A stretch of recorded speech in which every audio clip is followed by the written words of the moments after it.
बच्चों को without tuition घर पर कैसे पढ़ाएं। इस टॉपिक को मैंने 2 पार्ट में डिवाइड किया है। फर्स्ट पार्ट में हम देखेंगे कि सब्जेक्ट को खुद कैसे समझना है और बच्चे को पढ़ाना है। सेकंड पार्ट में हम बात करेंगे शेड्यूल की, आपको किस तरह से शेड्यूल बनाना है। चलिए बात करते हैं फर्स्ट पार्ट की और मेन सब्जेक्ट्स पर आते हैं। सबसे पहले लेते हैं मैथ को कैसे पढ़ाना है। देखिए, सबसे पहली बात जो मैथ में आती है वो आती है रेगुलर प्रैक्टिस की। मैथ एक ऐसा सब्जेक्ट है जिसकी रेगुलर प्रैक्टिस बहुत जरूरी है। एटलीस्ट 10 क्वेश्चंस डेली आप बच्चे से कराएं। एटलीस्ट 10, अगर ज्यादा भी करा रहे हैं तो बहुत अच्छी बात है, क्योंकि मैथ्स प्रैक्टिस की कोई लिमिट नहीं है। बच्चा जितना प्रैक्टिस करेगा वो मैथ्स में उतना परफेक्ट होगा। अब पढ़ाना कैसे है, देखिए हर बुक में शुरू में एग्जाम्पल होते हैं। आप पहले खुद वो एग्जाम्पल समझिए, फिर आप बच्चे से कराइए। और जो मैथ कराने का तरीका जो मैंने खुद के एक्सपीरियंस से सीखा है वो ये कि मैथ को कभी भी आगे मत कराइए। स्कूल से आगे कहने का मतलब है जितना स्कूल में कवर हो चुका है उसी को पीछे आप साथ साथ लेकर चलिए। इसके पीछे रीजन है क्योंकि स्कूल में बच्चों को कॉन्सेप्ट इतने अच्छे से क्लियर कर दिए जाते हैं जो घर पर बहुत मुश्किल है।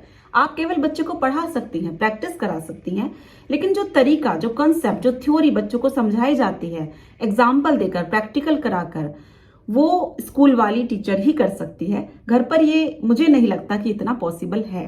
देखिए, वो पहला समय था जब गर्मियों की छुट्टियां होती थी, मुझे याद है, और ट्यूशन लगा दिया जाता था और ट्यूशन टीचर को बोल दिया जाता था कि बच्चे के सारे मैथ्स के बुक कवर करा दीजिए छुट्टियों में, और पूरी बुक कवर करा दी जाती थी। बच्चे को चाहे समझ आए या ना आए, हम उसको एक रट्टे की तरह कर लेते थे। अब ऐसा नहीं है। अब हर चीज बच्चे को समझाई जाती है कि फ्यूचर में तुम्हारे टॉपिक क्या काम आने वाला है, चाहे अलजेब्रा हो, ज्योमेट्री हो, ट्रिग्नोमेट्री हो, कोई भी सब्जेक्ट है, एडिशन है, सब्ट्रैक्शन है, सबको प्रैक्टिकली बच्चे को समझाया जाता है क्लास में। तो आप टीचर के साथ साथ चलिए, उनसे आगे मत जाइए, कोशिश करिएगा। उसके बाद जैसे कि मैंने कहा कि आप खुद एग्जाम्पल पढ़िए, फिर बच्चे से कराइए, और वही एग्जाम्पल आप बच्चे से भी करवाइए। उनके आंसर को थोड़ा छुपा दीजिए, स्टिक नोट से कवर कर दीजिए। इससे क्या होगा कि बच्चे का कॉन्फिडेंस बढ़ेगा।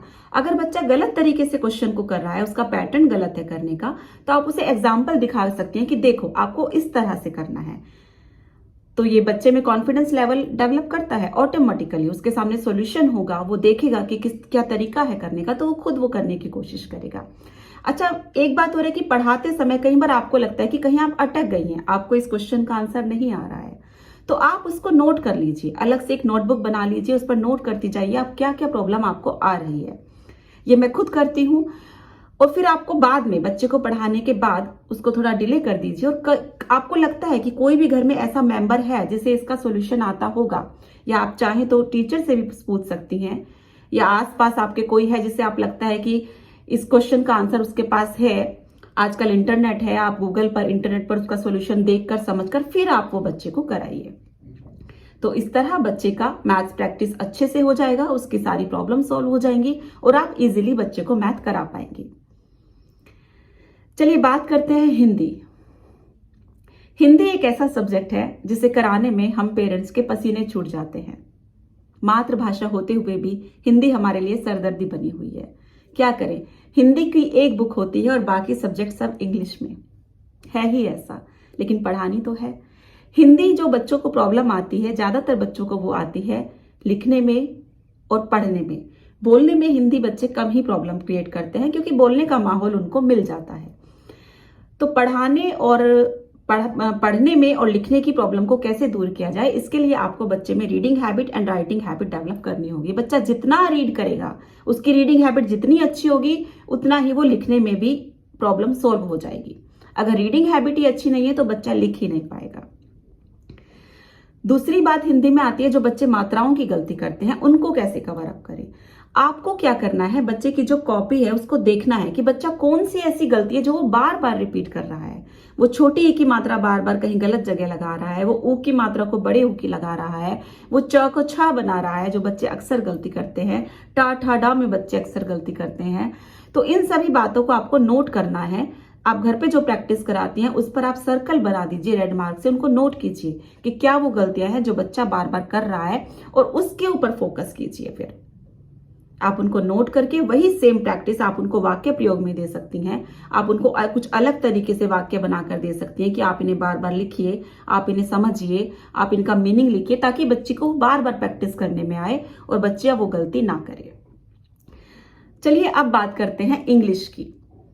इंग्लिश एक ऐसा सब्जेक्ट है जो रीडिंग बेस पर डिपेंड करता है। बच्चे में जितनी ज्यादा रीडिंग हैबिट होगी, ये आपको बच्चे में शुरू से डालनी होगी। बचपन से रीडिंग हैबिट कोई एक दिन में नहीं आती है, उसके लिए बच्चे को 0 लेवल से रीडिंग हैबिट डालनी होती है।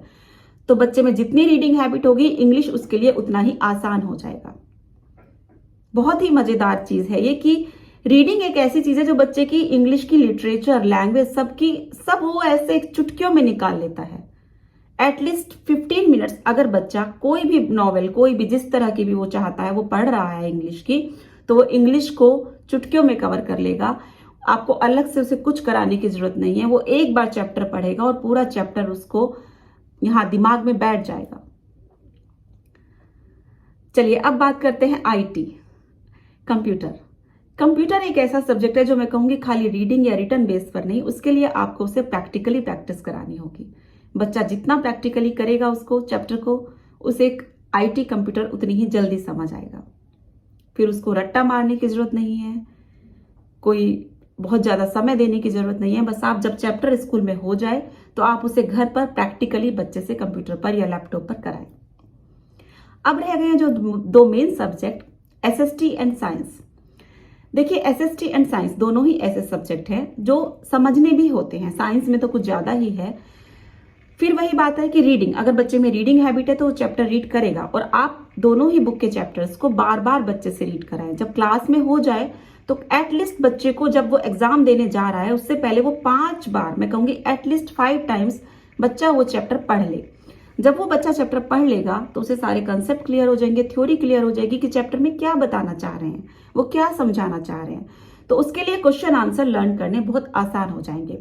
कितने भी लॉन्ग क्वेश्चन हो, शॉर्ट क्वेश्चन हो, वो आराम से याद कर लेगा।